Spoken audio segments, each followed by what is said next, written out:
bismillahi barke borom Tuubaa ndongal Abdoulaye Seye ndongal xasida yi taalibu Maam Cheikh Fall Lambaal Mouridine boo xam ne na nga ko def di koy gunge si karsi waaw ñaan yal na ko Maam Cheikh Fall nangu. bismillahi barke borom Tuubaa sallallahu ala Muhammad.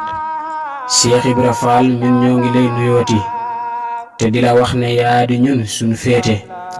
Cheikh Ibra Fall ñun ñoo ngi lay nuyooti te di la wax ne yaa di ñun suñu féete. yaanu gënal mboolem ku mus di juddu yaanu gënal ña daa fanaane werdu ak gaaya daa fanaane xar seek kursi. Cheikh Ibra Fall yaanu gënal waa faasi xiir nu ci sa bopp ñu doon say këlbu ñu gumbalu te tëx ci yow maam lampu. amal ci ñun jëmm ju dul sa jëmm Cheikh Ibra Fall bu nu bàyyeek rajiimu. amal ci ñun jëmm ju dul sa jëmm Cheikh Ibra Fall bu nu bàyyeek rajiimu. bu nu bàyyeek bakkan bi ak bànneex bi Cheikh Ibra Fall bu nu seetaan ak dun bi. raw nga ña daa xëy di ràmm ba guddi Cheikh Ibra Fall samas amul bax daadi. raw nga ña daa xëy di ràmm ba guddi Cheikh Ibra Fall samas amul bax daadi. amoo moroom ca gaaya daa fanaani jullee ka wérdu amuloo kemlaane.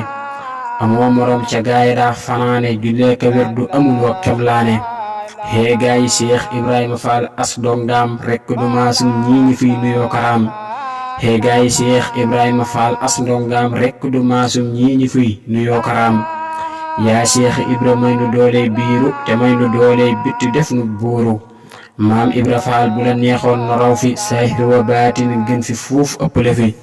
maam Ibra Fall bu la neexoon na raw fi saahir wa baatin gën fi fuuf ëppale fi. Fall bul nu comp bul nu ñaak tibbal nu baafar nga jox nu mën a nga dooleel nu. Fall bul nu comp bul nu ñaak tibbal nu baafar nga jox nu mën a nga dooleel nu. ubal sunum xel ci kudul sa jëmm ñu lay xalam te di la jot di yéemu.